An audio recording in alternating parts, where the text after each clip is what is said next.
like to welcome everybody to the work session of the Limestone County Commission for July the 18th of 2022. Under public comments, we have several, but I'll let Ellen call them off since everybody's Jen signing. Baxter. Jen, if you don't mind, step up here, please.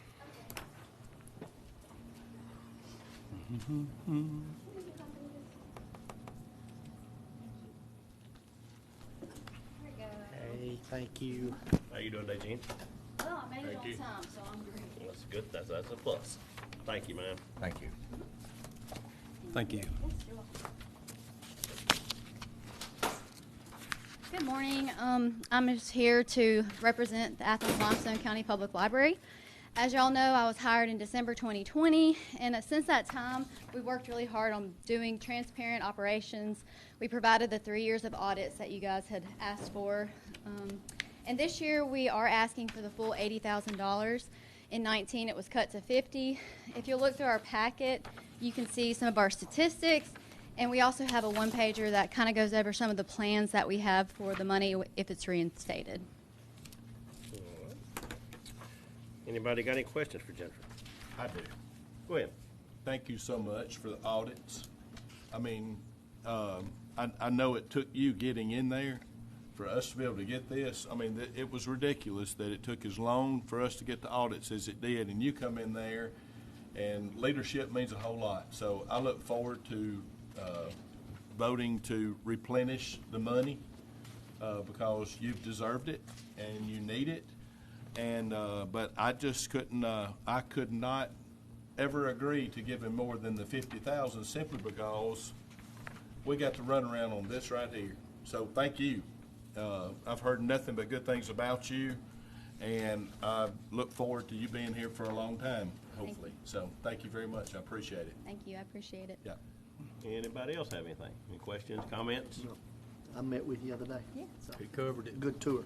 Thank you. And like I said, thank you for the audits. I know I'm echoing what Jason said here, but Yeah. I mean, that was you know, we've always been supportive of the library. It was just one of those things that, you know, we got it all caught up in that. But if you've done a great job down there, and I mean, I go down there pretty often and look for newspaper articles and all that and everything. The atmosphere down there seems to be really well, and you seem to be doing a great job. So You're thank doing a fantastic job if you've got him going to the library.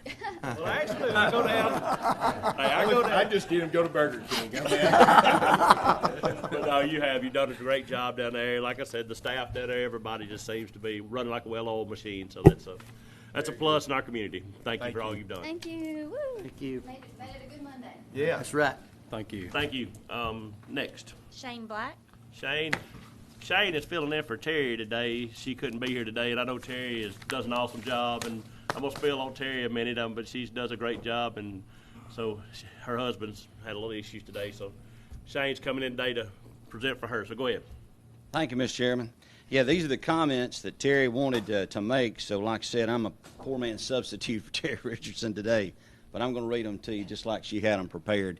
And she does apologize to y'all. Gary got ill, and they were out away from town, and so she wasn't able to get back in time, or she'd be here herself. All right, she says, first, thank you so much for your past support of Athens Main Street. I want to be respectful of your time. Given very passionate about the community, I want to be sure to share the most important points really quick. We have greatly appreciated the opportunity to expand our partnership with the Limestone County Commission by assuming the operation of the Farmers Market Pavilion. Thank you for the additional $8,000 this year to enable us to make that possible. Thanks for the construction of the handicap accessible restrooms and the additional vendor tables. Through our own resources, we've begun to invest in other renovations to the market. Using our network of over 1,000 newsletter subscribers and social media following of over 11,000, we have grown the market to unprecedented numbers. We have a waiting list for vendors on Saturdays. I'm going to diverge from her comments. I know y'all have all been down there at the farmers market. It's just unbelievable how that's taken off. I mean, you've got people from all over Limestone County, every corner, that are coming in there for that farm-grown produce. And, I mean, having lived here all my life, I know you guys do, I think it's great what's happening down there. All right, back to what she was saying. That's why we need more tables, or we needed more tables. Our vendors routinely sell out prior to noon closing time on both Saturdays and Tuesdays. You get there late and you can't get anything. It's all sold out. We're thrilled with the results and hope that the Commission is also thrilled with the results. Let me ask now, please allow us to continue our expanded role at the market. We need that extra $8,000 in order to do it. And then Terry wanted to highlight a couple of the big things that the Athens Main Street has done in the past year. She says Athens Main Street opened Merchants Alley in October of 2021. It was long an eyesore in the heart of downtown. Renovated the Jefferson Street alleyway into an inviting and usable space with outdoor dining, murals, and green spaces in which to gather and enjoy our square. We obtained sponsorships to provide the Merchants Alley Happy Hour music series. Local musicians perform every Friday night, April through July, and they'll begin again in September through November, drawing crowds from all corners of the county. We're honored to be named Project of the Year by the Mountains, Rivers, and Valleys Council and Project of the Year by the Alabama RC&D Council. She goes on to say thank you, especially to Commissioner Samet, for your support of that. All our events have crushed our previous participation, but Fridays After 5 has been incredible. We've grown to over 2,000 people from the Tennessee Valley area to our square with each event. Like the farmers market, I know that most of you have been there and have seen what's happening with that event. It's truly becoming something for all of Limestone County. There are more details and other accomplishments in terms of attracting new businesses to the square and supporting our current businesses that Terry's provided in y'all's packets. She says, I hope you see from our efforts that we're working hard to improve the heart of Limestone County. We're also fundraising to make all these improvements happen. In 2021, we raised over $200,000 in private funds. This is not an organization that relies solely on public funding, but we do need your appropriation. We're asking you to please fund our regular appropriation at the level of $18,000. That includes the past level of $10,000 plus the additional $8,000 to continue to manage and grow the farmers market. So those are the words of Terry Richardson today. And let me just say, I've been working with the Main Street Board for years as well, and I know y'all been involved. I thank you for your support. The one thing that I'm really proud of being on the board is that a lot of it is from private contributions as well as public, so it's not just an entity that just relies on public funding, but goes out there and tries to get community involvement and funding as well. But thank y'all very much for your support. Appreciate it. Anybody got any questions for Shane? No. I will echo, the farmers market, that has been a great ad down there, and on that Tuesday, it has amazing. We just took the same amount of money we were already putting in it and just transferred it to giving it to them to run it, and she has done an awesome job with it. We get so many comments about that farmers market, how much well it's doing, and we're drawing vendors from like Cliff Farm and places like that. You're drawing vendors from other counties to come here and sell, and right. And another thing, talking about I'm gonna echo here a minute. I know Gary's in the hospital, but Gary does an amazing job of just helping her. I mean, it's amazing what all. I know we gave some money for some speakers, and Gary and another guy put them up in the alleyway, and I mean, they do a lot of in-kind, how many dollars worth of their own resources and money that Gary and Terry puts into this program. So, thank you, Shane. Appreciate Thank you, Mr. Chairman. Thank y'all. Thank you. Thank you. Appreciate it. Mm-hmm. Next. Tamasha Sales. Good morning. How are you? Good morning. How are you? Thank you. Thank you, ma'am. Thank you.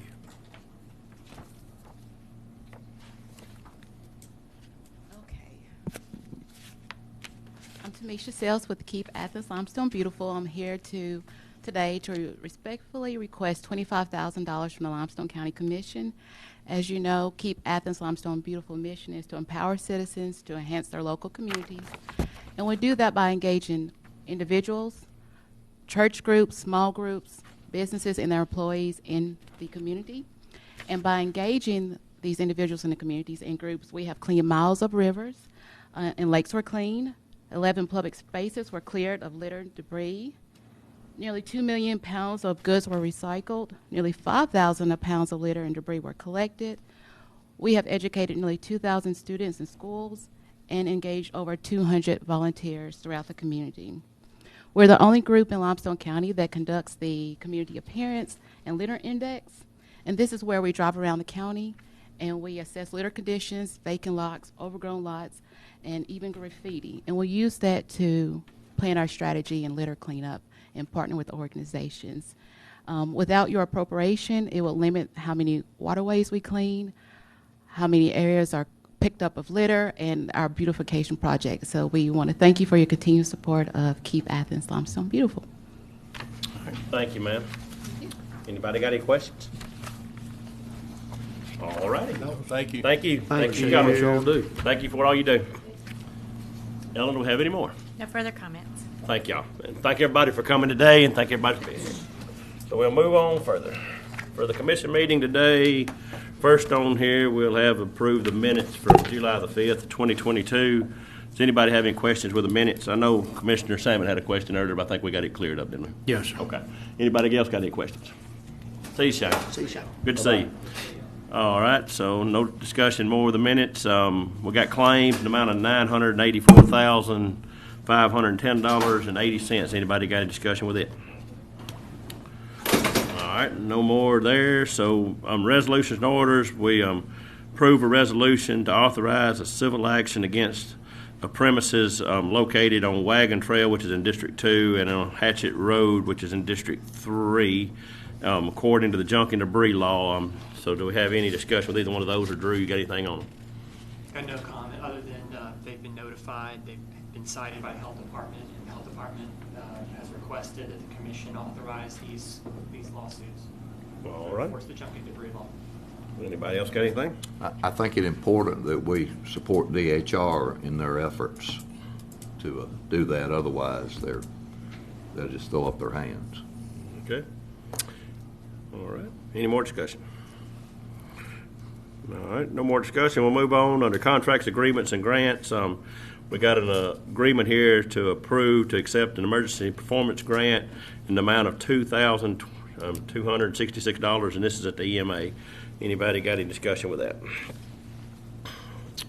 All right, moving on, budget revisions. We have a couple here.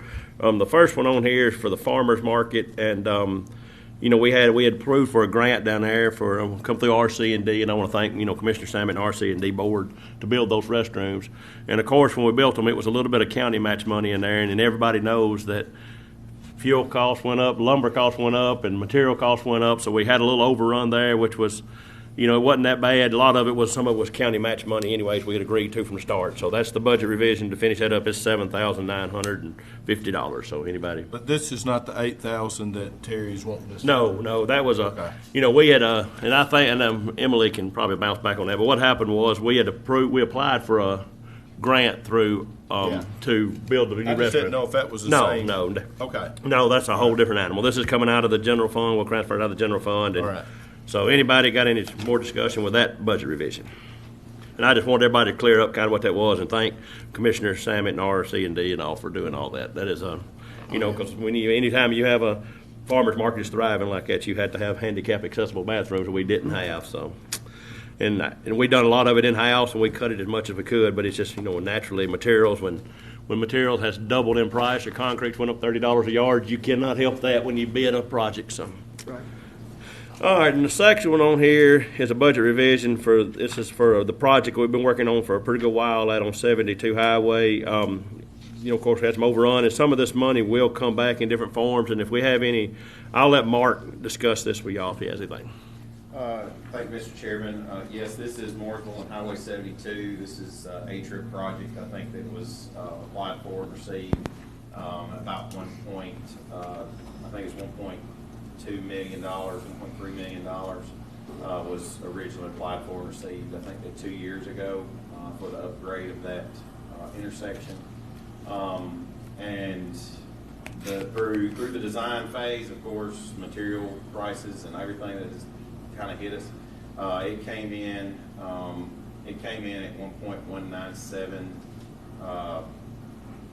$1,197,297 over that original budget.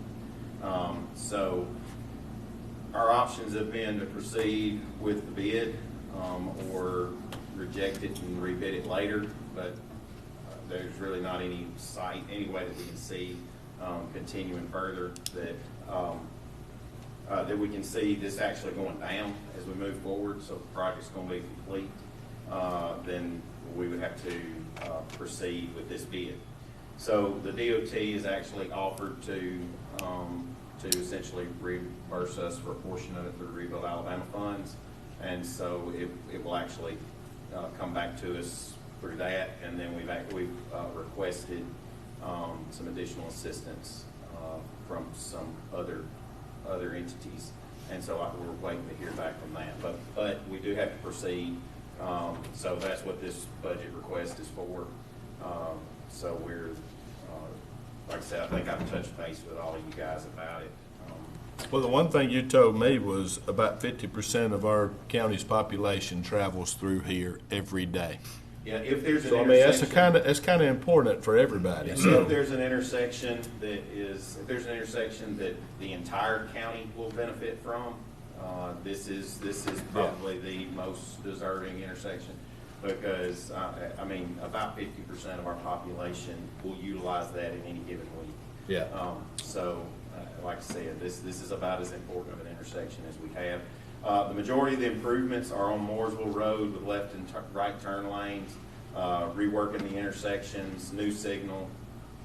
There are some improvements out on the state route, but again, that's so that they can get time back from the cycle to get it back to Mooresville Road. So it will greatly improve the efficiency of that intersection when it's completed. So that's what this is. Thank you, Mark. All right. Thank you, Mark. I just want to make note that the plus and minus on those amounts should be swapped. Okay. All right, plus and minus. Yeah, that is correct there. No, just a typo there. So y'all do recognize that on the plus and the minus there. Okay. All righty. Yeah, we'd be transferring out. We'd be in the hole, wouldn't we? Yeah. Well, Emily's here with us today. She caught that probably, I'm sure, that money there, didn't you?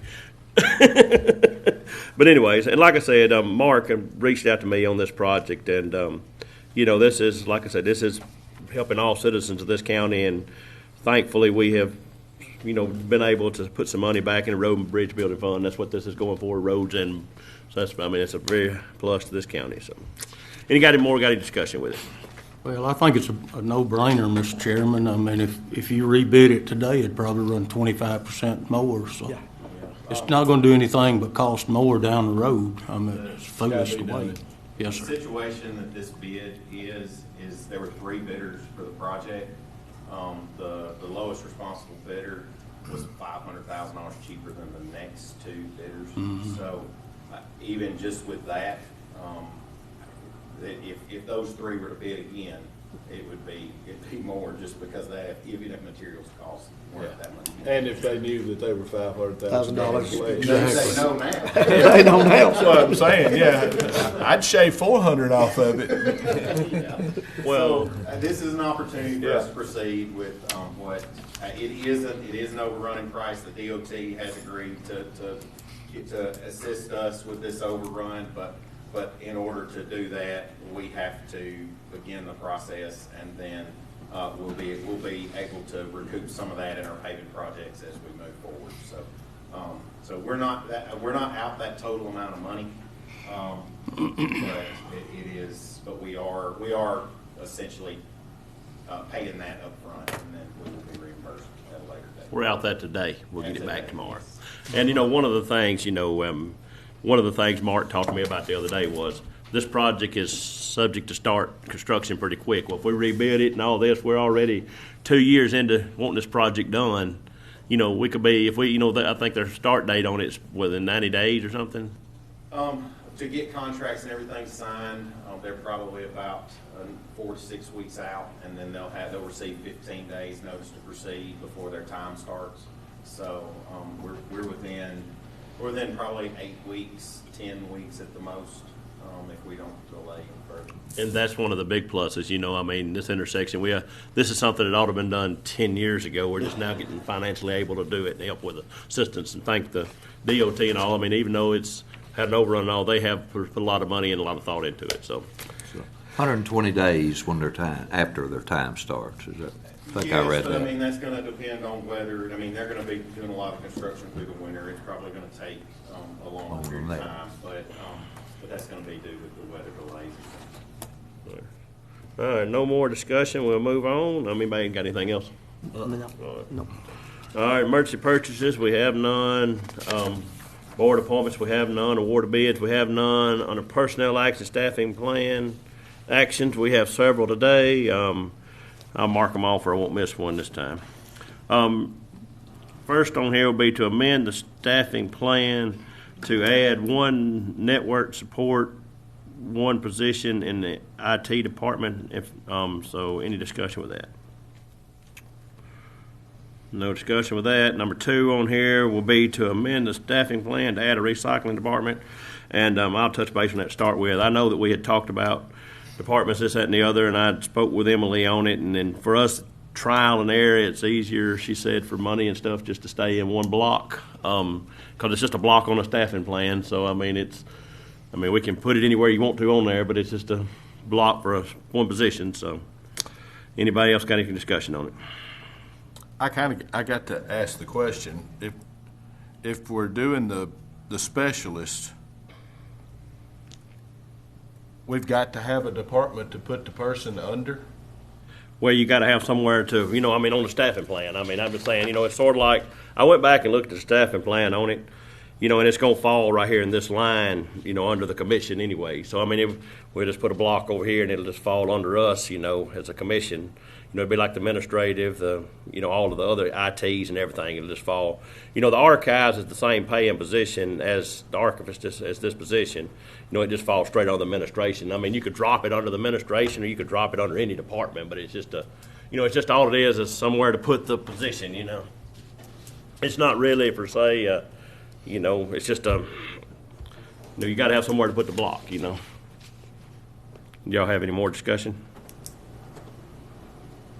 And I went back and looked at we did have several positions that was, you have several places you could put it, but it's going to ultimately fall under the county commission. That's ultimately where to fall. Yeah. It don't matter if it falls under the administrative staff, the engineering, the paving, maintenance facility. It's all going to fall in somewhere under the commission staff. So, any more discussion with that? All right. So we got no more discussion. We moved on to number 3. It'd be to amend the staffing plan to add one transitional real property appraisal trainee. It's a grade 14. Any discussion with that? All right. Number 4 would be to approve a job description for a recycling specialist. Anybody got a discussion with that? All right. Number 5 would be to approve a job description for transitional real property appraisal trainee in the Revenue Commission office, which that is where this other job is. I didn't have Revenue Commission on it. Anybody got a discussion with that? All right, number 6 will be to approve to promote Adam Harper from Operator 2 to Operator 3 in District 2, effective July the 18th of 2022. I suppose he must have got his grade license and stuff, right? His CDL license and things. So, any more discussion with him? All right, number 7 will be to approve to transfer Matthew Sanders from Equipment Operator 1 in District 3 to Equipment Operator 1 in District 4. Anyone of y'all got any discussion with that? That'll be effective the 18th, which that is today. So, all right, moving on. Approve to hire Christopher Ryan Green as a Deputy Sheriff, effective July the 25th of 2022, pending a drug screening. Anybody got a discussion with him? All right, and number 9 will be to approve to hire Allison Smith as a revenue clerk. Anybody got a discussion with her? And then number 10 will be to approve to hire Corey Mason as a transitional payroll specialist in the commission office, and this is to take up for Alicia when she's retired. Anybody got a discussion with her? We have no merit increases today. It's hard to believe 280 employees plus we ain't got a merit increase. Yeah.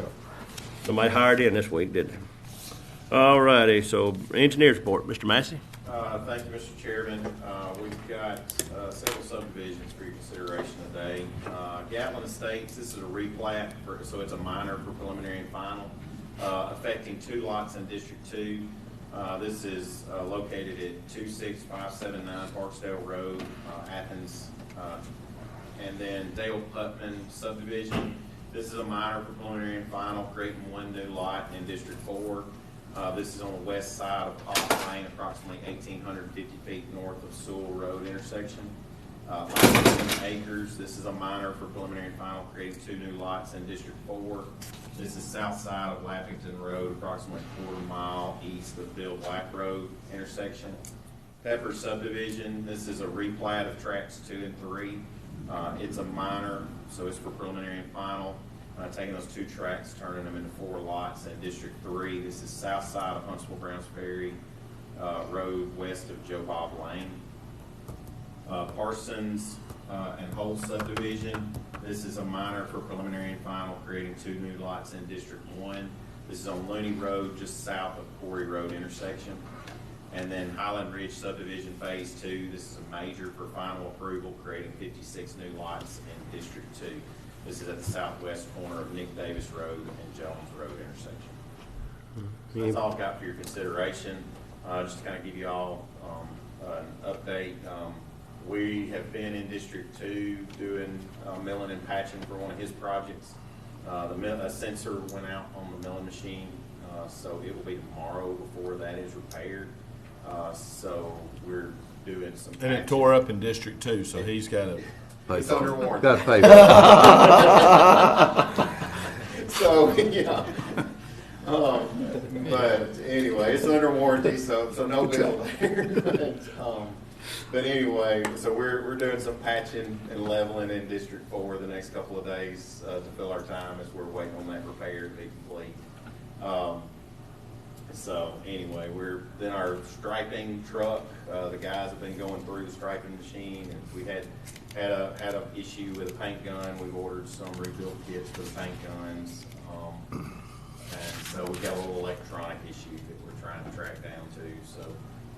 So we're working on that. So that's what they've been doing. So that's just to kind of give you an update on some of the kind of the hot button issues, I guess, that everybody's probably aware of. That's all I've got. All right. Anybody got anything for Mark? Any discussion for Mark? All righty. Moving on to other business. You didn't have anything else, did you, Mark? I did. Okay. Other business be to approve to offer employee assistance program EAP the employees by COSAC through One America, and I don't have any idea what this is. I haven't read it yet, but anyway, services I guess will just be added to the community. Anybody got any discussion with that? Chairman, these are free services that will be offered, and since we have so many benefits through One America already, so this will allow employees to have counseling, I think up to 3 counseling services. It's a good thing. Yeah. Thank you. Thank you, ma'am. And I'm sorry, America One. I called America One instead of One America. My dyslexia kicked in there, so I called them backwards what they was. Well, that's a good service. We got some good benefits for employees. That's a good deal. All right, number 2 will be to remove the items listed below from inventory. I'm not going to read through them. It's just several items removed from inventory. Anybody got a discussion with anything removed from inventory? All right, then the next one will be to transfer the following items from inventory from the sheriff's office to the IT. It's 3 items there. Anybody got a discussion with any one of those? All right, then number 4 will be to approve the sale of the items on Gov Deals. I know District 3 was going to have a list today. Yeah, I got it right up under here. No, we didn't get it completed, so I may have it for the meeting. This is miscellaneous items. Our largest item will be a bulldozer, so that's something we're going to put on there. But my foreman had to go to the doctor this morning firsthand, so I didn't get it from him. So maybe I'll have it between meetings. All right. And Commissioner Sammett, you had asked about adding something. You're going to wait till this meeting or do it on this meeting? Well, it don't matter. It's a tractor and a case loader that I'd like to put on. I don't have a serial number or anything, but I think it's a 5100C tractor, and I don't know what the case is. It's one of the DECA pieces of equipment, so it's kind of green, you know. All right. But anyway, those 2 items is what I'd like to put on. All right. Well, if they've been added on the agenda here during the work session, if you can get the numbers for you at the meeting, we can get them added on there. So no problem with that. All right. Anybody else got anything? No scheduled public hearing and our executive sessions today. Report of officers, Commissioner Sammett. I don't have anything at this time, Mr. Chairman. Commissioner Barksdale. I don't have anything. Commissioner Black. I do not have anything. Commissioner Townsend. I do not have anything. And I'll just hold mine until 10 o'clock and thank everybody for being here today. We'll recess until 10. Thank you.